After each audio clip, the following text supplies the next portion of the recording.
For our final video on this lesson, we're going to now discuss the proper way to write a function. So far we've learned the difference between all the various ways to determine whether a relation is a function or not, our input values, our output values, our domain and range, and so forth. Now that we're going to be moving into the bulk of the Algebra 2 curriculum, our focus will shift to the different types of functions that we'll be dealing with and the different types of problems that we'll have for each type of function. Now, the first transition that we need to make is that of how we write a function. And so you can see in this example here, or in these notes here, that we give you y equals mx plus b, which is a linear function. So you may recognize the y equals mx plus b represents the slope-intercept form of a line. The m represents the slope and the b represents the y-intercept. Now, instead of now writing this with a y value, we're going to replace the y value with something that's called f of x. Basically, this f of x notation is what we call function notation. And it basically reads that this is the value of f, our function, at x. So if we, just like before when we created a table of values, we gave the value of x, and thus we found the output, which was the value of the function at that value of x. And so now we have a different way of writing the same thing. So f of x is going to be a popular notation for all of the functions that we use. Sometimes we will use g of x or h of x to differentiate between different functions. Your calculator uses numbers, so you could see something like f1 of x or f2 of x. So that would be another way that we could differentiate between two different functions. Now, here's the thing. If f of x is replacing y, it also replaces it in the ordered pair. So you can see we have an ordered pair, and so now that ordered pair is just written a little differently. So instead of y, we have the term f of x. Now, first thing you need to be aware of is that you're not solving for f. Okay, and so we'll look at that as we move into some problems.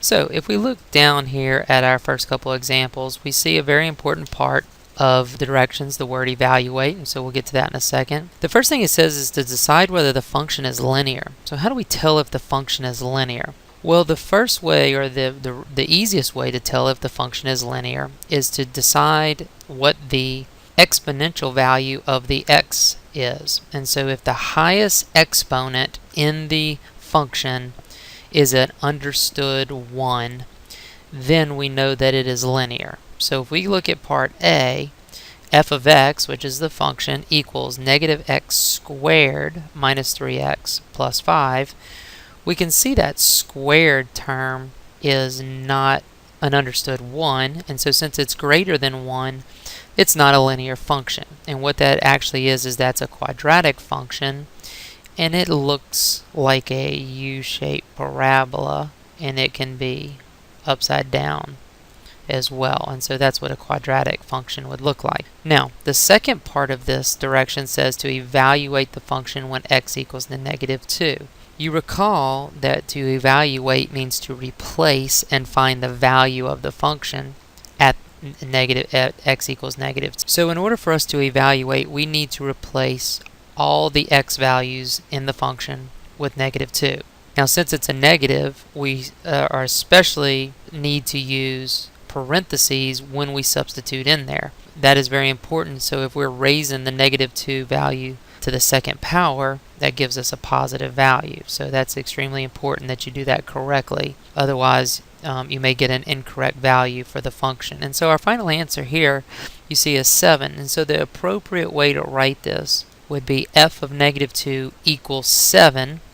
This is just like creating a table of t-charts. You're providing the x's, then you are evaluating the function and getting the y's, or in this case, now you're getting the function at the value of x. So that's an f of x value. So if we look at b, g of x, and we just use g of x so that you wouldn't get confused with the f of x in part A. G of x has an understood 1 as the exponent for x, and that is the highest exponent value. And since it's the highest exponent value, that's what we call the degree. We'll get into those terms a little later. It is a linear function, and so that's how we can tell that it's a linear function. And so now we know it's a linear function, and we have to evaluate for -2. So again, we use parentheses to evaluate the function at -2, and of course the proper way to write this answer would be g -2 equals 2. Okay, so you've had an example of how to evaluate functions and when functions are written in function notation. Why don't you go ahead and take a second to work sample problem 4, part A and B. Okay, if we look at this, we now have a function where x is equal to 2 that we need to evaluate. It did not ask us if it were linear or not, but just to extend the example, this particular function would be linear, and this particular function would be quadratic, and that is going to be the emphasis of our upcoming lessons in the next set of videos. So if I want to evaluate the function at x equals to 2, this is going to be f of 2 equals -3 times 2 plus 4. I'm going to go back and I'm going to kind of color code this so that you can get a clear picture of what we've replaced here. So you can see every place that there was an x in the function, I replaced it with the value of 2. Now, if I continue this, I'm going to have -6 plus 4, and f of 2 equals to -2. Keep in mind, we are not going to solve for f here.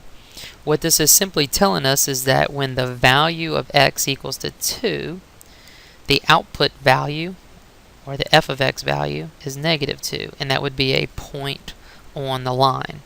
So very important that you're not solving for f in this case, so keep that in mind. Part B, we want to evaluate g of x, and again we've got 2, so we're going to do g, and what I'm going to do is I'm going to leave every one of the x spots blank, and I'm going to come back and fill them in with 2's. That way that I make sure I use parentheses and I get all of the 2's replaced, not just one of them. Alright, so we have g of 2 equals 4 minus 8 minus 1. And so if you don't want to work it out step by step like this, there's no need to do that. You can punch it all into your calculator if you feel comfortable at this point doing that. But your final answer should be g of 2 equals -5, and of course that means it would be the point of 2, -5. So you can see there we've evaluated the functions, and while we're doing so, what you're technically doing is creating a point on the graph. Okay, so you got a quick little lesson here on function notation and evaluating functions. In the next couple lessons, we'll be discussing in detail the different types of functions that we can run across in Algebra 2.